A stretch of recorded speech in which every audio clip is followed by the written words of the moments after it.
Hello people, welcome to sleepy classes. आज 7 फरवरी है। Start करते हैं प्री मिक्स, जिसमें आज हम साइंस से रिलेटेड क्वेश्चंस करेंगे सारे।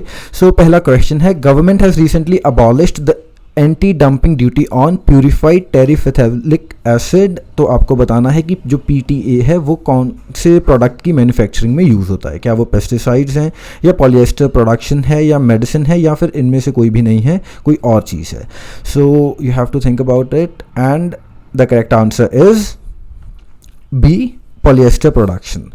गवर्नमेंट ने रिसेंटली एंटी डंपिंग ड्यूटी हटाई। इससे बेसिकली पहले एलेज किया जा रहा था कि जो चाइना है एंड चाइनीज़ ताइपाई है वो रीजन से इंडिया में डंपिंग हो रही है इस प्रोडक्ट की। तो आई होप आपको anti dumping duty and countervailing duty इन सब में क्लैरिटी होगी अच्छे से। अगर नहीं है तो प्लीज़ डू गूगल इट। तो काफ़ी सिमिलर चीज़ें हैं लेकिन जो कॉन्सेप्ट है काफ़ी डिफरेंट है, तो that is why it is very important. ठीक है जी। एंड जो PTA है वो रॉ मटेरियल है for production of polyester staple fibre and filaments. Moreover जो हमारी टेक्सटाइल फाइबर्स की जो इंडस्ट्री है, यार्न्स हैं, वहाँ पर क्रिटिकल इनपुट है ये एक। Second question, which of the following is are correct in the context of pyrogen test. तो इसके बारे में आज हमने प्री क्योर में भी बात की थी, तो इसका एक लिंक बनाया था आज एक प्री क्योर की न्यूज़ के साथ। तो अगर आपने वो वीडियो नहीं देखा तो please go and do watch it. पहली स्टेटमेंट कह रही है कि it is carried out to check impurity और substance that can cause adverse side effects.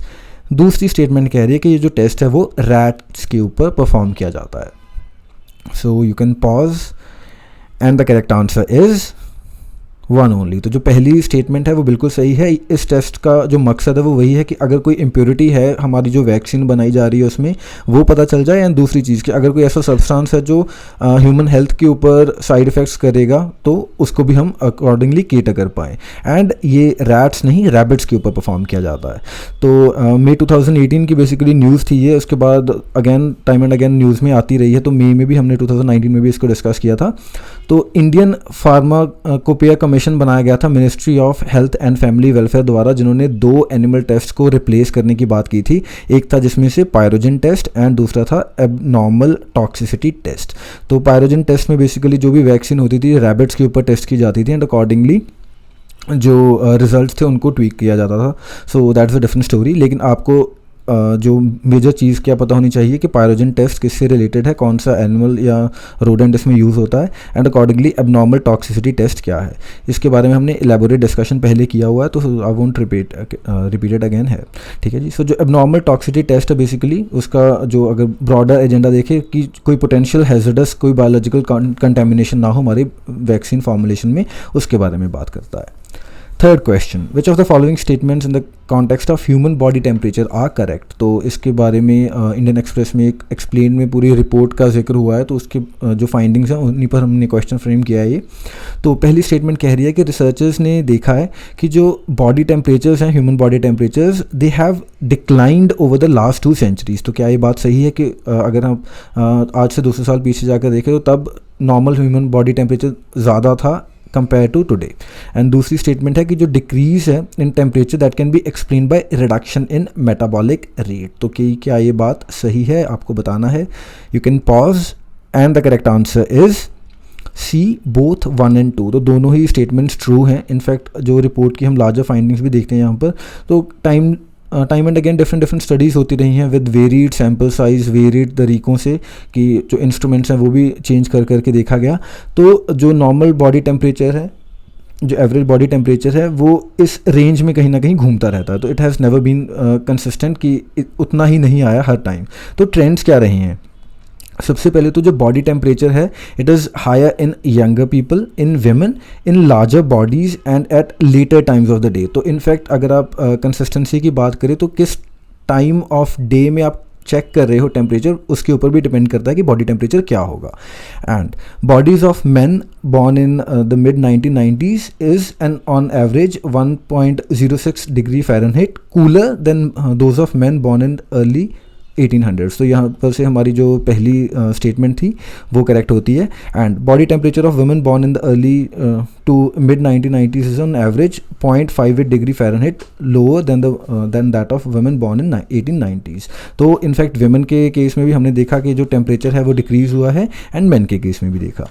More over अगर आप रीज़न फाइंड आउट करने की कोशिश करें तो उनका कहना है कि जो फिजियोलॉजिकल चेंजेस हैं, जो हमारे लिविंग पैटर्न है, उनमें भी चेंजेस आई हैं, एंड दैट इज़ वाई जो बॉडी का टेम्परेचर है ऑन एन एवरेज वो कम हुआ है। जैसे मेटाबॉलिक एक्टिविटीज़ की बात की थी हमने स्टेटमेंट 2 में कि अब हमारी फिजिकल एक्टिविटी इतनी कम हो गई है, बॉडी में इन्फ्लेमेशंस नहीं होती, जिसकी वजह से जो टेम्परेचर है वो नहीं बढ़ता। तो all these reasons collectively they point towards a decrease in trend of temperature. Fourth question, which of the following are spaceborne observatories of NASA. तो इसमें से कौन सी नासा की स्पेस ऑब्जर्वेटरी है आपको बताना है। पहला है स्पिट्जर, दूसरा है Chandra X-ray, and third one is Hubble. तो आप पॉज कर सकते हैं, and the correct answer is D, all of the above. तो नेम से स्पेसिफिकली चंद्रा के नेम से कंफ्यूज मत कीजिएगा, ये भी नासा की ही ऑब्जर्वेटरी है। इनके बारे में थोड़ा और जान लेते हैं। जैसे नासा का कॉन्सेप्ट था क्रिएटिंग द ग्रेट ऑब्जर्वेटरीज, तो 4 ऐसी स्पेस बॉर्न ऑब्जर्वेटरीज बनाई जो कि डिफरेंट वेवलेंथ्स में ऑब्जर्व करेंगे यूनिवर्स को। तो इन चारों में अगर आप देखें, हबल कौन सी में करता है, कौन सी वेवलेंथ में, ultraviolet, visible and near infrared. जो एक कॉम्पटन ऑब्जर्वेटरी है वो करती है गामा रेज में, इनफैक्ट इसका नाम ही कॉम्पटन गामा रे ऑब्जर्वेटरी है। Next we have Chandra x ray observatory, and the fourth one is Spitzer infrared observatory. तो ध्यान में रखिएगा, स्पेस ऑब्जर्वेटरीज हैं, यूनिवर्स को ऑब्जर्व कर रही हैं, चेक करने के लिए कि कैसे क्रिएट हुआ। Fifth question, which of the following statement is are correct in the context of cancer in India. तो इसके ऊपर भी रिसेंटली एक रिपोर्ट आई है, उसी के ऑब्जर्वेशन से हम ये क्वेश्चन फ्रेम कर रहे हैं। सो पहली स्टेटमेंट है, there is a decreasing trend in the incidence of rates of breast cancer across the country, and on the contrary जो incidence rate of cervical cancer है वो बढ़ा है। तो क्या ये दोनों स्टेटमेंट्स करेक्ट हैं, आपको बताना है। You can pause, and the correct answer is D, neither one nor two. In fact ये रिवर्स है, जो ब्रेस्ट कैंसर के रेट्स हैं वो बढ़े हैं, एंड जो सर्विकल कैंसर के इंसिडेंट्स के रेट्स हैं वो कम हुए हैं।